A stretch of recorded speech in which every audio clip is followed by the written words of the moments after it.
everybody, just having a lovely walk and then I'm going to go home and make some marmalade. But I just thought oh, it's so beautiful and crisp today. I just thought I'd like to just sort of send a little picture over. Beautiful it is.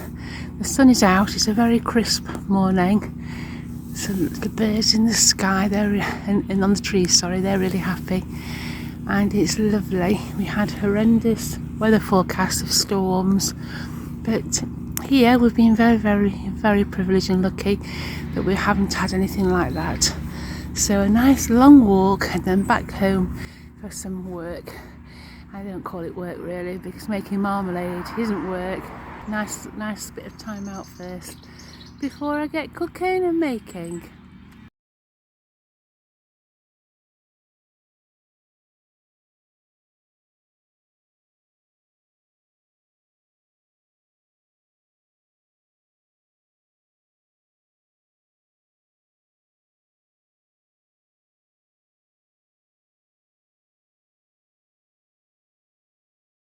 Let's make some Seville orange marmalade. Ideal.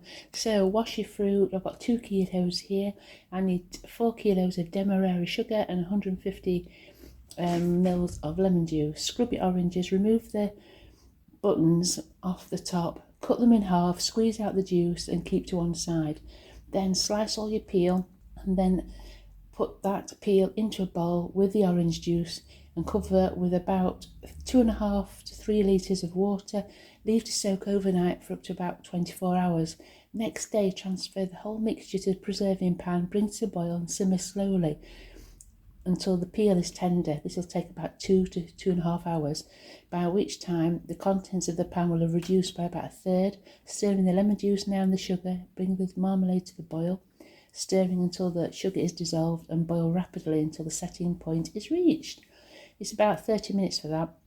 Remove from the heat, leave to cook for about 10 minutes, a little longer if the peel is still a little bit in chunkier pieces.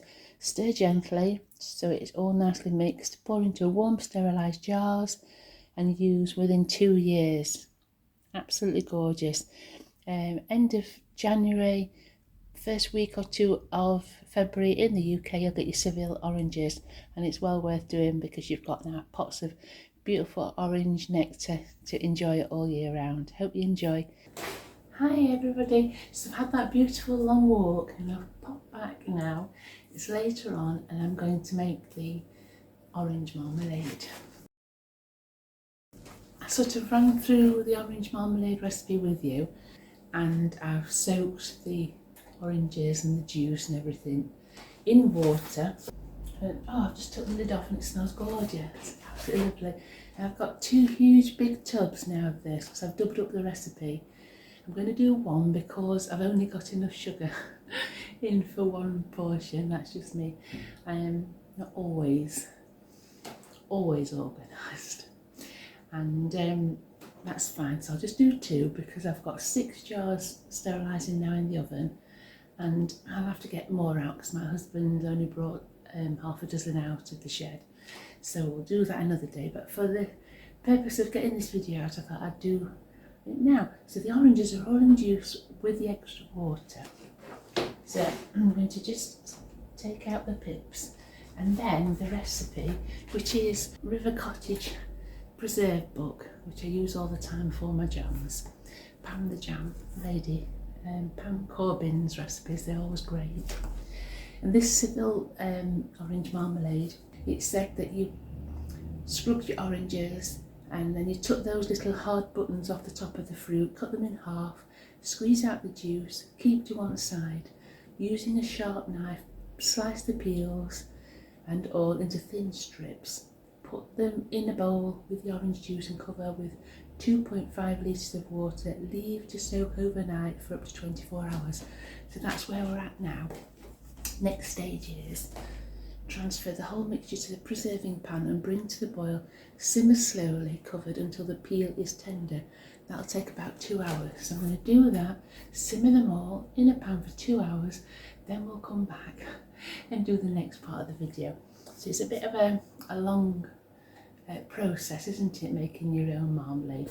But it really is worth it, and it does taste absolutely gorgeous. So give it a go. You know, you really will enjoy it.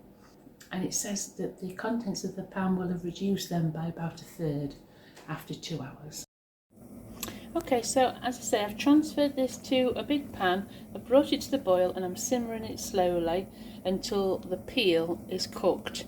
It'll take about 2 hours to 2¼ hours to do that, and then we'll come back to it. It should then have reduced to about a third. So we'll have a little look at the volume when it's done. The kitchen smells gorgeous. You know when you make your Christmas cake and Christmas pudding at Christmas and you've got all the lovely spices? Well, the kitchen today is scented with the smell of all this lovely orange.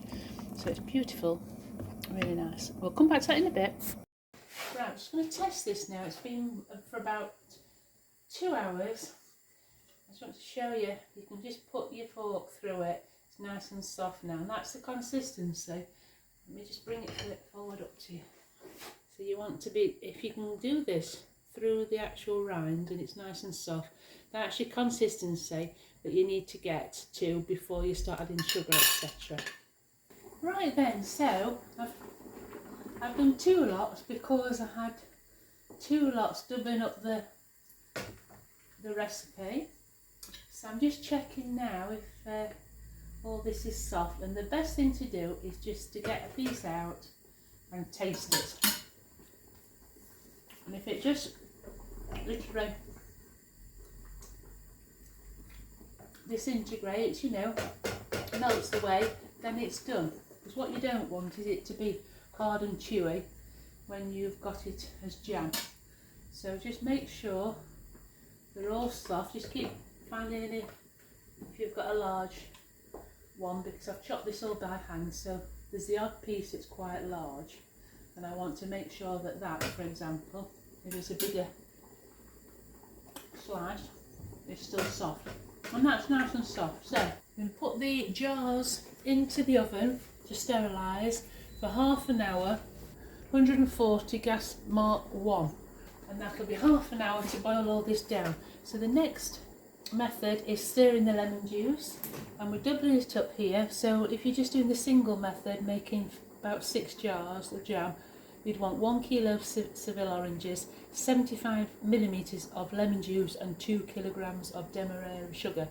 I'm mixing white sugar and demerara sugar today, and I'm doubling it up. Alright, so you go on that method. 1 kilo of oranges, 75 ml of lemon juice, and 2 kilograms of demerara sugar. This is double the quantity, so I'll get a lot more out of it. I'll put it all together now. Bring it back up to the boil because this has been turned off for a while. Get every little bit of juice out. It's all very important, isn't it? The house smells lovely of oranges. Beautiful smell. So I'll bring that back up to the boil first. And I'm going to now add the lemon juice. So stir in the lemon juice and the sugar. So I'm going to use some of this brown sugar because I'm wanting to use it up. And my husband took a look at the sugar and thought, crikey, look at all that sugar. And it's not until you make jam that you realise how much sugar is in jam. So much sugar in jam. It really is worth doing. It is quite a fast, isn't it? But so I'm just going to put half of this in, make allowances for the brown sugar I used earlier on.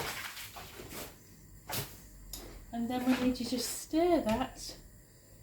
Look at that, doesn't that look beautiful? So that is your marmalade. So we're going to just melt all this big lumps now of sugar. Right, so I'm just letting it come up to the 104 setting point temperature, and it's taking quite a while. So a lot more than half an hour, so I would, test it after half an hour when you make it, but it's probably more like going to be another 10 to 20 minutes, so you'll have to keep checking using your setting point however you want. I mean, you can either do your saucer test where you drop a little jam or marmalade onto a cold saucer. I put one in the fridge when I start jam making, allow it to cool for a minute, then push gently with your fingertip. If the jam or the marmalade crinkles, setting point should have been reached. You've also got the temperature thermometer one. Now I've got a traditional thermometer. I often use both methods at the same time. You put it in the preserving thermometer into the pan. When it reaches 104.5 centigrades, then the setting point will have been reached. So I'm just checking it. Still about just over 100.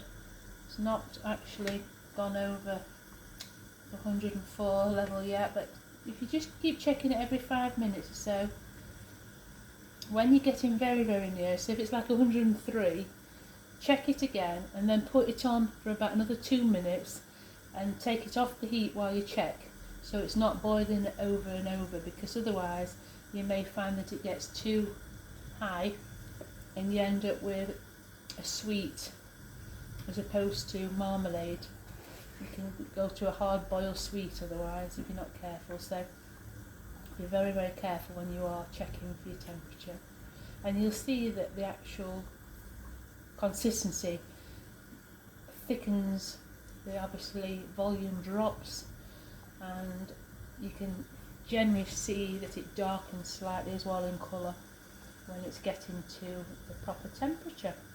Again, that's not enough yet, so I'll come back to that in 5 minutes, and when it is at temperature I'll take it off the heat. I'm going to leave it for about 5 or 6 minutes, then I will decant it into the sterilised jam jars, pop the lids on, wipe round the lids if I've splashed anything, and then we'll have a lot of marmalade, and I'll show you how many jars I got out of the doubling up of the recipe, of course. We'll come back to that shortly. Right, so it's come up to boil, it's about 104.5, and it's gone very nice and stood a dark, rich golden orange colour. So what I'm going to do now is just leave it for about 10 minutes and then I'll pour it into sterilised jars, clean them up, and then I'll show you a picture of it all. To pour them into the jars, I've bought a Kilner jam funnel, which is, I found them invaluable, and I use a ladle. I'll sterilise these now, and I've also got a little Pyrex measuring jug, and that helps me get everything clean and into the jars without a lot of spillage. I'll lay the jars and the lids out on a flat tray on the side and decant the marmalade into it, and this can keep fresh up to 2 years. Right, so we have to be very careful here. I'm going to decant all this now, so give it a good stir just to mix it all together really. And then, as I say, using the ladle and using the funnel, we'll start at this end so we can try and avoid much spillage. Filling it up and then moving quick and neatly to the next. Try to get a good amount of peeling in each one.